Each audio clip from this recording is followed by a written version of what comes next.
देश विदेश की खबरों, ब्रेकिंग न्यूज, एंटरटेनमेंट जगत की हलचल और ताजा मुद्दों की पड़ताल के लिए हमारे चैनल को सब्सक्राइब करें और बेल आइकन दबाना ना भूलें। आम आदमी पार्टी के सांसद संजय सिंह के खिलाफ देशद्रोह का मामला दर्ज हुआ है। वहीं राज्यसभा सदस्य संजय सिंह ने शुक्रवार को उच्च सदन में कहा कि उन पर देशद्रोह का मुकदमा दायर किया गया है। हो सकता है कि मैं 4 दिन बाद जेल में दिखूं, मुझ पर देशद्रोह का मुकदमा दायर किया गया है।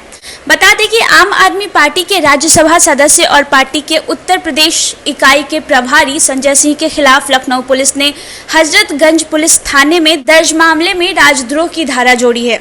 पुलिस के एक वरिष्ठ अधिकारी ने बताया कि संजय सिंह के खिलाफ 2 सितंबर को एक सर्वेक्षण कराए जाने के मामले में आईपीसी की धारा 501A तथा 120B के अलावा आईटी अधिनियम के तहत मामला दर्ज कराया गया था, जिसके बाद आम आदमी पार्टी के सांसद संजय सिंह ने राज्यसभा के सभापति से उत्तर प्रदेश के मुख्यमंत्री योगी आदित्यनाथ के खिलाफ शिकायत की है। अपने शिकायत में उन्होंने कहा कि सर्वे कराने पर उनके ऊपर देशद्रोह का केस दर्ज कराया गया है। संजय सिंह ने जो शिकायत दर्ज करवाई है उसमें विपक्ष के 3 दर्जन से ज्यादा सांसदों ने साथ दिया है। वहीं सभापति ने प्राप्त शिकायत पर कार्रवाई का आश्वासन दिया है। संजय सिंह ने ट्वीट कर यह जानकारी दी है। अपने खिलाफ दर्ज केस के ब्यौरे के साथ संजय सिंह यूपी में हुए ब्राह्मणों की हत्याओं का ब्यौरा भी लेकर गए थे। ANI ने आज सुबह केरल और पश्चिम बंगाल में एक बड़ी छापेमारी की है, जिसमें 9 संदिग्ध आतंकियों को गिरफ्तार किया है। ये राष्ट्रीय जांच एजेंसी की एक बड़ी कामयाबी है। ये छापेमारी प्रमुख तौर पर केरल के एर्नाकुलम और पश्चिम बंगाल के मुर्शिदाबाद इलाके में किया गया है। जानकारी के अनुसार ये आतंकी दिल्ली समेत देश के कई जगहों पर हमले की तैयारी में थे। ये अलकायदा के आतंकी कश्मीर जाकर हथियारों की डिलीवरी करने के फिराक में थे। ANI के अधिकारी के मुताबिक ये संदिग्ध आतंकी अलकायदा संगठन के कई आतंकियों के साथ जुड़े हुए थे। इस मामले में विस्तार से जांच पड़ताल करने के बाद एक सर्च ऑपरेशन को अंजाम देते हुए उन 9 लोगों को गिरफ्तार किया गया। बता दें कि इन आतंकियों का वास्ता सीधे तौर पर पाकिस्तान से जुड़ रहा था। ये लोग पाकिस्तान के कुछ आतंकियों के साथ सीधे तौर पर संपर्क में जुड़े हुए थे। सरकार द्वारा आत्मनिर्भर भारत के तहत सरकारी खरीद में भारतीय कंपनियों को प्राथमिकता देने के लिए नियमों में कुछ संशोधन किए गए हैं। इसके तहत अब सरकारी खरीद के टेंडर में उन्हीं विदेशी कंपनियों को हिस्सा लेने का मौका मिलेगा जिन देशों की सरकारी खरीदारी में भारतीय कंपनी को सप्लाई देने का मौका मिलता है। यह नियम सभी सरकारी विभाग और मंत्रालयों के लिए लागू माना जाएगा। DPIIT की तरफ से जारी एक सूचना के मुताबिक वो देश जो भारतीय कंपनियों को सरकारी खरीद में हिस्सा लेने से रोकती है, उनकी कंपनियां सिर्फ वही सामान ले सकेगी जिसकी सूची सरकार प्रकाशित करेगी। बता दें कि इस नियम के लागू होने से चीन जैसे देश को अपने यहाँ सरकारी विभाग की खरीदारी में शामिल होने के लिए भारतीय कंपनियां इजाज़त नहीं देते हैं।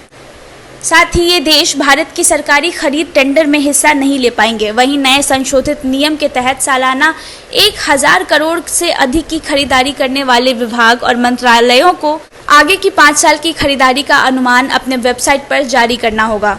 जम्मू कश्मीर के उपराज्यपाल मनोज सिन्हा ने शनिवार को एक बड़ा ऐलान किया है। ये ऐलान जम्मू कश्मीर के विकास, रोजगार और व्यवसाय को लेकर बेहद अहम माना जा रहा है।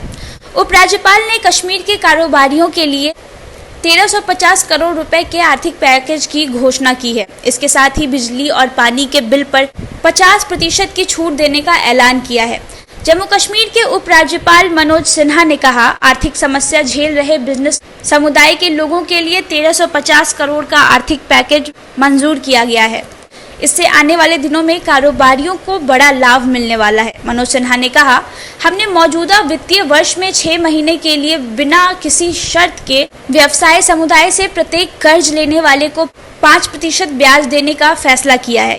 यह एक बड़ी राहत होगी और यहाँ रोजगार सृजन में मदद मिलेगी। उपराज्यपाल के मुताबिक जम्मू कश्मीर में बिजली और पानी के बिल में 1 साल के लिए 50% की छूट दी जाएगी। सभी उधारकर्ताओं के मामले में मार्च 2021 तक स्टाम्प ड्यूटी में छूट दी गई।